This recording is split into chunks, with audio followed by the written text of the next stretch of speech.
Shalom saudara kekasih dalam Tuhan. Kembali renungan pagi pada pertumbuhan aspek rohani.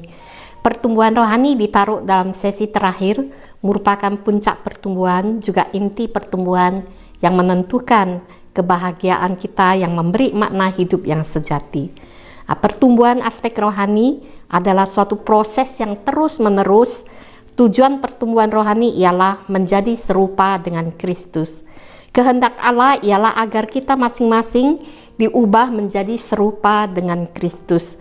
Roma 8:29 berkata, sebab semua orang yang dipilihnya dari semula, mereka juga ditentukannya dari semula untuk menjadi serupa dengan gambaran anaknya, supaya ia, anaknya itu, menjadi yang sulung di antara banyak saudara.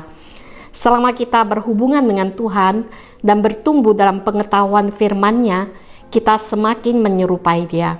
Selalu ada sesuatu tentang kasih karunia dan pengetahuan Tuhan Yesus Kristus yang dapat dipelajari atau dialami. Dalam 2 Petrus 3:18 juga berkata, tetapi bertumbuhlah dalam kasih karunia dan dalam pengenalan akan Tuhan dan Juru Selamat kita, Yesus Kristus. Baginya kemuliaan sekarang dan sampai selama-lamanya. Kerinduan ini tidak pernah hilang dalam kehidupan Paulus. Setelah bertahun-tahun melayani, ia masih berkata demikian. Yang ku kehendaki ialah mengenal Dia dan kuasa kebangkitannya dan persekutuan dalam penderitaannya, di mana aku menjadi serupa dengan Dia dalam kematiannya. Pengalaman kita dalam Kristus akan memperkembangkan sifat rohani kita. Kita akan menjadi lebih berbelas kasihan, lebih mengerti orang lain, sabar terhadap kelemahan orang lain, dan penuh dengan kasih-Nya. Inilah proses yang dipakai Allah untuk memperkembangkan hati baru di dalam kita. Yohanes yang mendapat julukan anak guru karena sifatnya yang emosional berubah menjadi rasul kasih. Paulus yang keras dan disiplin telah menolak Markus, diubah menjadi lembut untuk menerima kembali Markus. Melalui disiplin roh yang lembut, sikap lama yang dikuasai oleh sifat manusiawi diganti dengan sikap yang dipimpin roh, yang membawa hidup dan damai sejahtera. Inilah perubahan praktis dalam hidup akibat perkembangan rohani.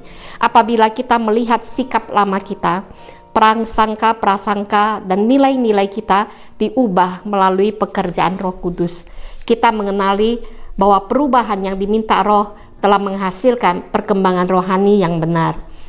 Filipi 3:12 Paulus berkata, bukan seolah-olah aku telah memperoleh hal ini atau telah sempurna, melainkan aku mengejarnya kalau-kalau aku dapat juga menangkapnya, karena aku pun telah ditangkap oleh Kristus Yesus. Saudara-saudara, aku sendiri tidak menganggap bahwa aku telah menangkapnya, tetapi ini yang kulakukan. Aku melupakan apa yang telah di belakangku dan mengarahkan diri kepada apa yang di hadapanku dan berlari-lari kepada tujuan untuk memperoleh hadiah, yaitu panggilan surgawi dari Allah dalam Kristus Yesus. Inilah pertumbuhan yang sesuai dengan firman Tuhan, yakni dalam keempat aspek yang sudah kita pelajari. Kiranya Tuhan menolong kita mengalami hal tersebut dan menjadi saksi Tuhan yang indah. Amin. Kita berdoa. Tuhan, terima kasih karena panggilan-Mu, keselamatan yang telah Tuhan berikan bagi kami dalam pengenalan akan Tuhan yang membawa kami terus bertumbuh serupa dengan Dikau.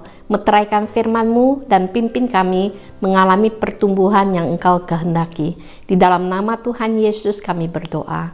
Amin.